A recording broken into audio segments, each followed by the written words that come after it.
Conditional sentence से संबंधित महत्वपूर्ण तथ्य। डियर स्टूडेंट्स, ये टॉपिक आपके लिए बहुत ही हेल्पफुल होगा। जो स्टूडेंट्स कंपटीशन की तैयारी कर रहे हैं उनके लिए बहुत ही ज़्यादा हेल्पफुल है, बहुत ही ज़्यादा मोस्ट इम्पोर्टेंट है। तो डियर स्टूडेंट्स, इस टॉपिक को आप स्किप ना करें, पूरा देखें, ये आपके लिए बहुत ही लाभदायक होगा। तो डियर स्टूडेंट्स, फर्स्ट रूल देखिए, आपके सामने लिखा हुआ है, इंग्लिश में शुड एकमात्र मॉडल है जो कि कंडीशनल वर्ड का भी काम करता है। डियर स्टूडेंट्स, चलिए इससे रिलेटेड कुछ एग्जाम्पल देख लेते हैं। तो देखिए, फर्स्ट एग्जाम्पल लिखा हुआ है, if he work hard comma he will pass. Dear students, इस एग्जाम्पल के अकॉर्डिंग आपके लिए ऑप्शन दिए गए हैं। First option unless, second until, third should और last fourth would. Dear students, इसका जो करेक्ट आंसर होगा वो होगा शुड, यानी इफ़ को हटाकर क्या आएगा, शुड आएगा। तो डियर स्टूडेंट्स, ये क्लियर हुआ। चलिए सेकंड एग्जांपल देखिए, ये लिखा हुआ है, if she work hard comma she would pass. Dear students, इसके अकॉर्डिंग भी ऑप्शन दिए गए हैं। फर्स्ट देखिए supposing, second were, third unless और last fourth should. Dear students, इसका भी करेक्ट आंसर क्या होगा, शुड होगा। ये क्लियर हुआ। तो डियर स्टूडेंट्स, इस टॉपिक को आप बिल्कुल माइंड में सेट कर लेना, क्योंकि अक्सर एग्जाम में इससे रिलेटेड एरर दिए जाते हैं।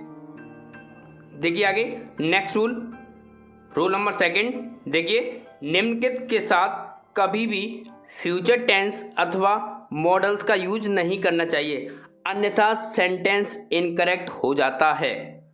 वो कौन कौन से वर्ड हैं जिनके साथ फ्यूचर टेंस और मॉडल्स का यूज नहीं करते हैं? देखिए, till, until, if, unless, when, after, before, provided that, as soon as, so long as, even if, in case, on condition that, supposing that, supposing. Dear students, ये ऐसे word हैं जिनके साथ कभी भी मॉडल्स और फ्यूचर टेंस का use नहीं करते हैं, वरना सेंटेंस इनकरेक्ट हो जाता है। ये आप अपने माइंड में सेट कर लेना। डियर स्टूडेंट्स, चलिए रूल नंबर थर्ड देखिए, हम इनके साथ तो फ्यूचर टेंस या मॉडल्स का यूज नहीं कर सकते हैं, परंतु जब इनके साथ आने वाले दूसरे क्लॉज में फ्यूचर टेंस अथवा मॉडल्स दिया हो तो हमें इन सभी को इफ मानकर अपने क्वेश्चन को सॉल्व कर लेना चाहिए। डियर स्टूडेंट्स, चलिए इसके रिलेटेड एग्जांपल देखिए। फर्स्ट एग्जांपल लिखा हुआ है, he will teach you this lesson as soon as she will come here. Dear students, इसके लिए ऑप्शन दिए गए। फर्स्ट ऑप्शन देखिए would come, second had come, third comes और last fourth no improvement. Dear students, पहले तो आपको ये सेंटेंस बताना है करेक्ट है इनकरेक्ट है। डियर स्टूडेंट्स, ये सेंटेंस इनकरेक्ट है, क्योंकि एज सून एज को हटाकर हमें लगाना है इफ़। जब इफ़ वाले सेंटेंस को बनाते हैं तो उसको बनाते हैं प्रेजेंट में, तो इफ़ लगा दिया। अब प्रेजेंट के लिए ये चारों ऑप्शन दिए हैं, इनमें प्रेजेंट में क्या है, कम्स। तो इसका जो करेक्ट आंसर होगा, विल कम को हटाकर क्या आएगा, कम्स आएगा इफ के साथ में। तो इसका करेक्ट आंसर होगा, he will teach you this lesson if she comes here. Clear हो गया।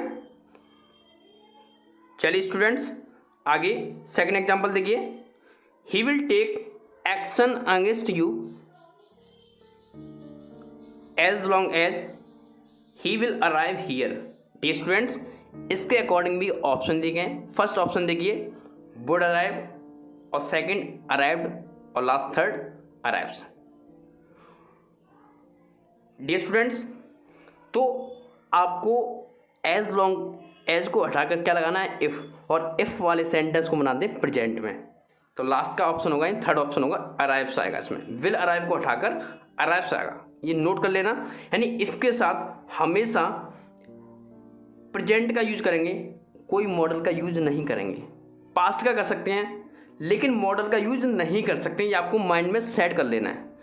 ये मैंने आपको फर्स्ट टॉपिक में क्लियर करा दिया था कि इफ़ का यूज कहाँ करते हैं।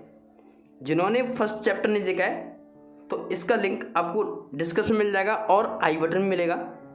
डियर स्टूडेंट्स, चलिए आगे रूल नंबर 4 देखिए। हम सभी जानते हैं कि इफ़ के साथ शुड या वुड का यूज नहीं होता है, परंतु इफ़ के साथ आने वाले दूसरे क्लॉज में ना तो प्रेजेंट टेंस दिया हो और ना ही पास्ट टेंस में दिया हो, बल्कि दूसरा क्लॉज इम्पेरेटिव में हो, तो हम इफ़ के साथ शुड या वुड का यूज कर सकते हैं। कहने का मतलब है कि इफ़ के साथ आने वाला क्लॉज प्रेजेंट टेंस या पास्ट टेंस में नहीं दिया हो, बल्कि इम्पेरेटिव सेंटेंस में दिया हो, तो आपको हमेशा इफ़ के साथ में शुड या वुड का यूज करना है। तो क्लियर हुआ डियर स्टूडेंट्स? इम्पेरेटिव सेंटेंस वह सेंटेंस होता है जिसमें सब्जेक्ट नहीं दिया होता, और इम्पेरेटिव सेंटेंस हमेशा वर्ब की फर्स्ट फॉर्म से शुरू होता है। डियर स्टूडेंट्स, यदि आपको इम्पेरेटिव सेंटेंस विस्तार रूप से समझना है तो इसका लिंक आपको नीचे डिस्क्रिप्शन में मिल जाएगा, वहाँ जाकर आप समझ सकते हैं। डियर स्टूडेंट्स, चलिए इसके अकॉर्डिंग कुछ एग्जाम्पल देख लेते हैं। तो देखिए, फर्स्ट एग्जाम्पल आपके सामने लिखा हुआ है, if you dash meet Rakesh comma tell him to contact me. Dear students, इस एग्जाम्पल के अकॉर्डिंग ऑप्शन दिए गए हैं। देखिए, फर्स्ट ऑप्शन लिखा हुआ है were, second was, third should और last fourth would have. Dear students, इसका जो करेक्ट आंसर होगा वो होगा शुड। क्लियर? सेकंड एग्जांपल देखिए, if she dash we late comma mark her absent. Dear students, इसके अकॉर्डिंग कुछ एग्जांपल दिए हैं। फर्स्ट एग्जांपल देखिए, were, second was, third should और last fourth has. Dear students, इसका जो करेक्ट आंसर होगा वो होगा शुड। क्लियर? तो डियर स्टूडेंट, आगे रूल नंबर 6 देखिए, इफ तथा अनलेस व अंटिल के बीच में क्या अंतर है, यानी इफ का यूज कहाँ करते हैं और अंटिल और अनलेस का यूज कहाँ करते हैं।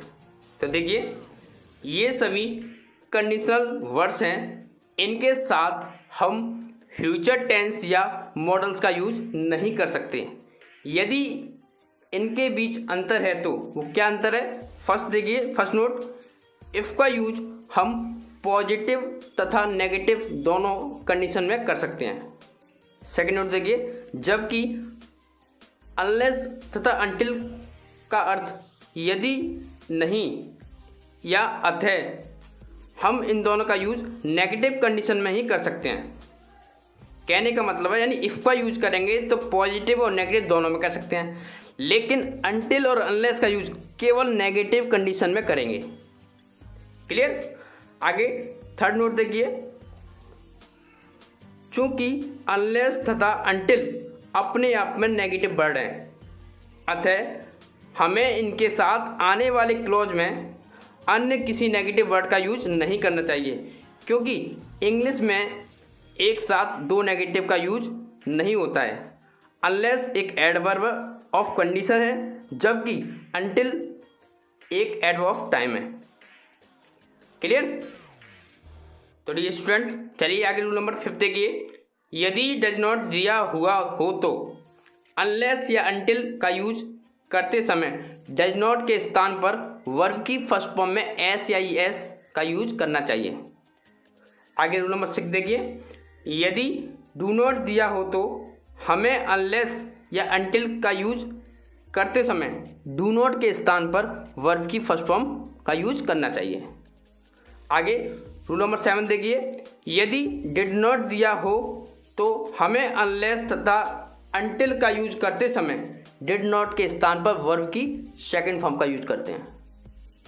डियर स्टूडेंट्स, चलिए इनके रिलेटेड कुछ एग्जाम्पल देख लेते हैं। तो देखिए, फर्स्ट एग्जाम्पल लिखा हुआ है, if he does not work hard comma he will not pass the examination. Clear? Dear student, second example देखिए, unless he works hard comma he will not pass the examination. ये clear हुआ? यानी if वाले को हमने negative बनाया है, यानी इफ वाले सेंटेंस को अफर्मेटिव और नेगेटिव दोनों बना सकते हैं, लेकिन अनलेस और अंटिल वाले वाक्य में नॉट नहीं लगाते हैं। क्लियर? थर्ड एग्जाम्पल देखिए, if he hurries up comma he will catch the bus. Fourth example देखिए, if he does not hurry up comma he will miss the bus. Clear dear students, चलिए इसके according एक fill up देख लेते हैं। तो देखिए, dash she works hard comma she will fail. Dear students, इस फिलअप के अकॉर्डिंग कुछ ऑप्शन दिए गए हैं। फर्स्ट ऑप्शन देखिए if, second unless, third should और last fourth would. Dear students, इसका जो करेक्ट आंसर होगा वो होगा अनलेस। क्लियर डियर स्टूडेंट्स, चलिए आगे रूल नंबर 8, ये लास्ट रूल है। यदि इसके साथ आने वाला क्लॉज किसी मैथमेटिकल अथवा साइंटिफिक फैक्ट को प्रकट करे तो हमें दूसरे क्लॉज में फ्यूचर टेंस की जगह प्रेजेंट टेंस का यूज करना चाहिए। डियर स्टूडेंट्स, इसके फर्स्ट वाले चैप्टर में मैंने आपको इसके रिलेटेड कई सारे एग्जांपल्स और रूल कराए हैं, वहाँ से भी आप समझ सकते हैं। तो डियर स्टूडेंट, चलिए इसके अकॉर्डिंग एग्जांपल देखिए। फर्स्ट एग्जांपल लिखा हुआ है, if he heats iron comma it expands. Dear students, इसका हिंदी मीन्स होगा, अगर वह लोहे को गर्म करता है तो वह फैल जाता है, अगर वो लोहे को गर्म नहीं करेगा तो फैलेगा नहीं, यानी साइंटिफिक फैक्ट है। क्लियर, आई होप आपको ये टॉपिक पसंद आया होगा। अगर पसंद आया हो तो प्लीज़ आप इस टॉपिक को लाइक करें और ज़्यादा से ज़्यादा शेयर करें ताकि और स्टूडेंट्स इस टॉपिक का लाभ उठा पाएँ। डियर स्टूडेंट्स, चलिए मिलता हूँ अगली वाली वीडियो में, तब तक के लिए जय हिंद जय भारत।